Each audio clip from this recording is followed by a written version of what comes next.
உங்கள் அனைவருடைய இல்லங்களிலும் மகிழ்ச்சியும் சந்தோஷமும் பெருகட்டும், அன்பும் ஆனந்தமும் நிலைத்திருக்கட்டும். இந்த அற்புதமான தருணத்தில் உங்களோடு பயணிப்பதில் பெருமகிழ்ச்சி அடைகின்றேன். நிறைய நண்பர்களும் சரி,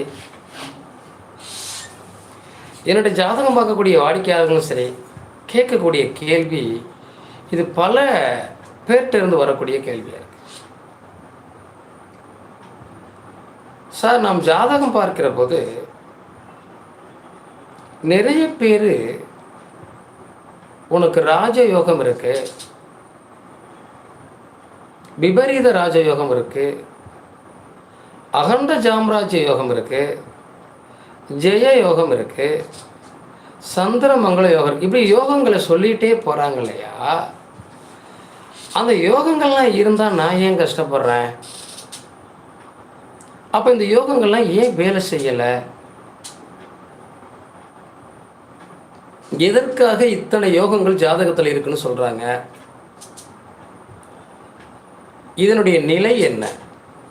விளக்கம் கேட்பவர்கள் நிறைய உண்டு. கேட்கணும், கேட்டால் தானே விடை கிடைக்கும்.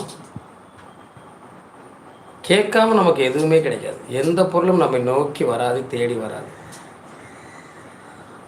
கேட்காம எந்த பொருளும் நம்மை வந்து அடையாது அப்படிங்கிறத நம்ம மனசில் எடுத்துக்கணும்.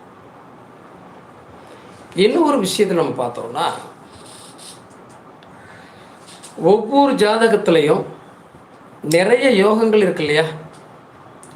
அந்த யோகங்கள் ஏன் நம்மை வந்து அடையலை, அல்லது உண்மையிலேயே அந்த யோகங்கள் இருக்கா அப்படிங்கிற கேள்வி இருக்கு. இந்த சந்திரனும் குருவும் சேர்ந்தால் சந்திர மங்கள யோகம்ங்கிறோம்.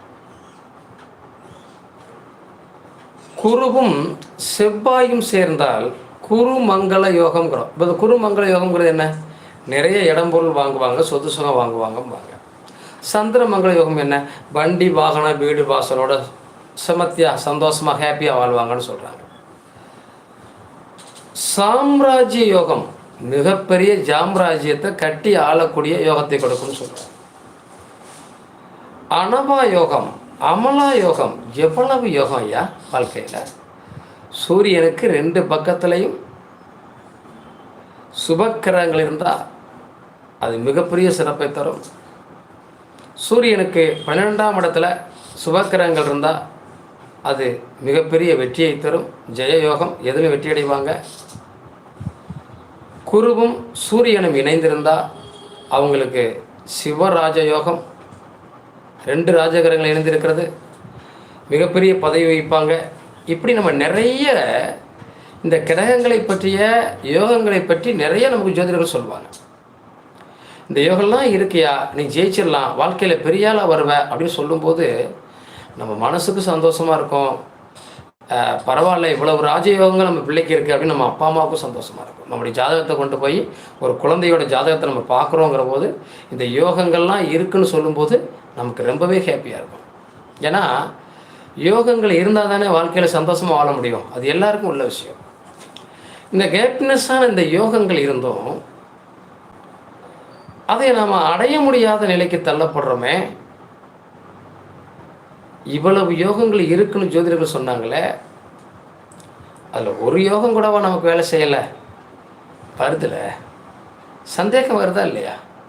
இவ்வளவு யோகங்கள் நம்ம ஜாதகத்தில் இருக்குன்னு சொல்லியிருந்தாங்களே, என்னடா ஒரு யோகம் கூட நமக்கு வேலை செய்யலையா? இவ்வளவு கஷ்டப்படுறோமே. நிறைய இன்றைக்கி காமெடியில் டெண்டிங்காக கூட வருது. இருக்கிறத வச்சுக்கிட்டு சந்தோஷமாக வாழுன்னு சொல்லுன்னு எல்லாரும் சொல்கிறாங்க.